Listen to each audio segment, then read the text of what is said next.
Pre, okay na? So yan, good morning sa lahat ng mga tropa natin. So ngayong araw na to, bubuhay na natin yung nakuha natin na DT175 mga boss. So yan, yung tangke niya, nakapintura na yan, tapos naka-decals na rin yan. So solid yung pinagawa natin yan mga boss. Tapos lahat ng bakal niya, chassis, swing arm, lahat ng bakal naka-powder coat mga idol.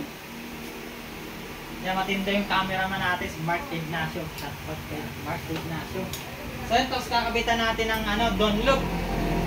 Pre, lapit ka pag kulang sa Yan, Dunlop na MX-53. So hindi ko alam kung papalitan ko ba yung pangharap niya ng dual sport o ganyan na. Kasi plano ko, dual sport na lang yung harap. So magbabago yung gulong na yan. Pero yung likod niyan, oversize, 110-100 by 18 mga idol.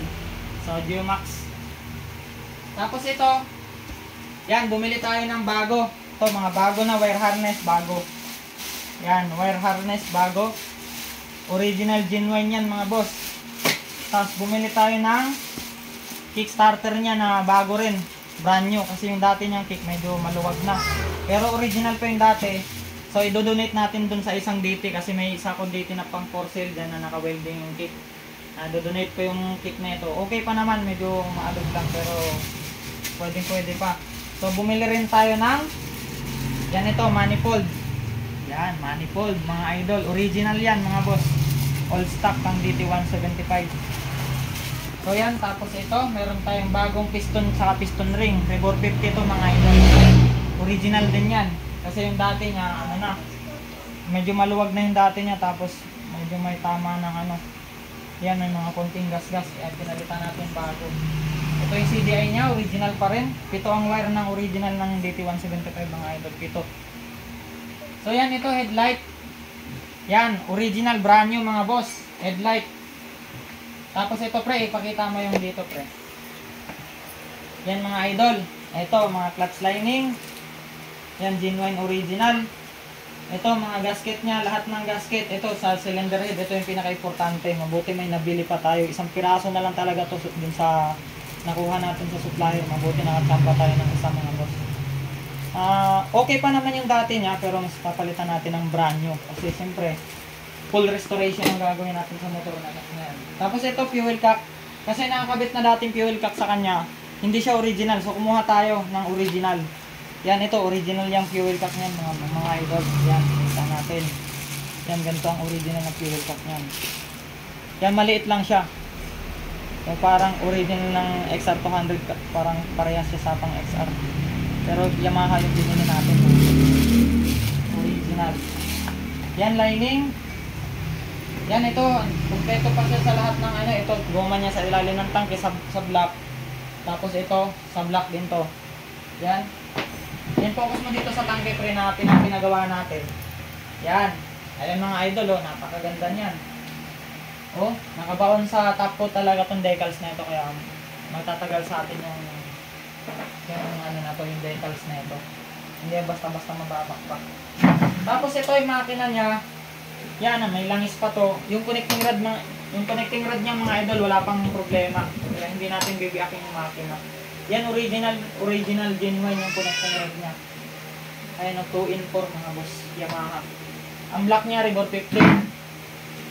So nakalas ko na itong black na ito eh. Ayan. Original pa yung sleeve niya, Rebor 50.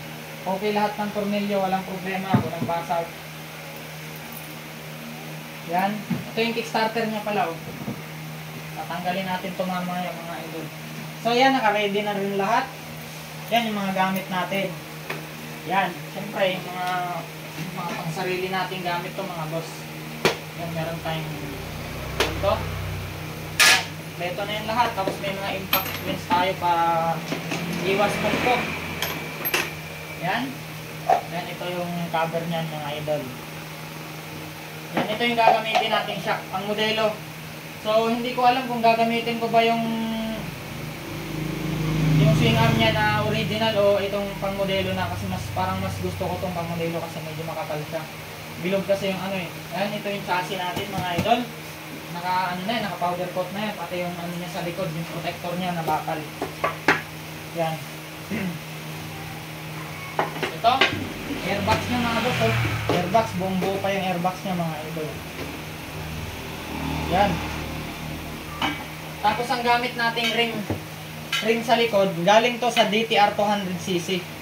So 2.15 po itong rim niya sa likod, ang kapal po, oh. Yan. So hindi ko na napapowder coat yung yung hub. Kasi yung hub niya, hindi naman siya bakal, hindi naman kinakalawang, kaya hindi ko na pinapowder coat. Lahat ng nito, lahat ng alloy, hindi ko na ginalaw yung pintura mga idol. Katulad nito, alloy naman tong sa makina, kaya hindi ko na pinarepaint. Kasi mas gusto ko yung stock pa rin. Yan. Ito yung mga luma niyang mga gamit. Yan. Ito yung mga luma niya. Yan itong headlight niya mga boss. Okay pa naman sana, kaso nga lang medyo may kalawang na, kaya papalitan na natin. Parehas lang siya, may Yamaha rin ang tatak ko dun sa nabili natin. O yan. Tapos bibilhan natin to ng ay meron na tayong dito yung chain guide mga boss. Sana ba yung chain guide? Tsaka ito pala full race.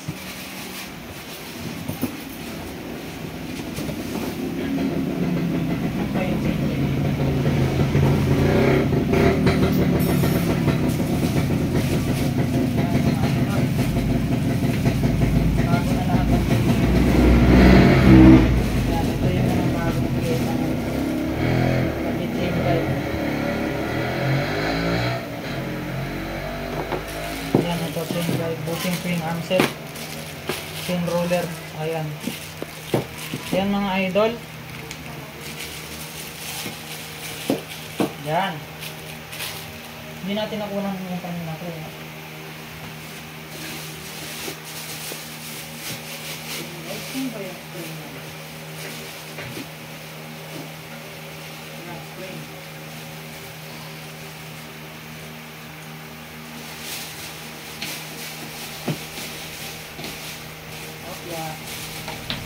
Palitan natin na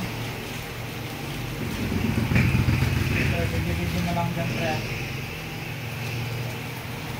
Clutch spring pa 1, 2, 3, 4, 5 limang clutch spring.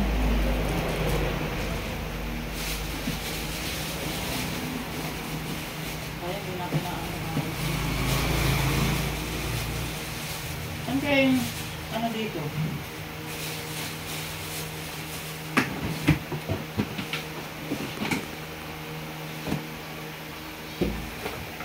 Pwede mo i-post yan pre. Pero kayo i-post mo muna pre.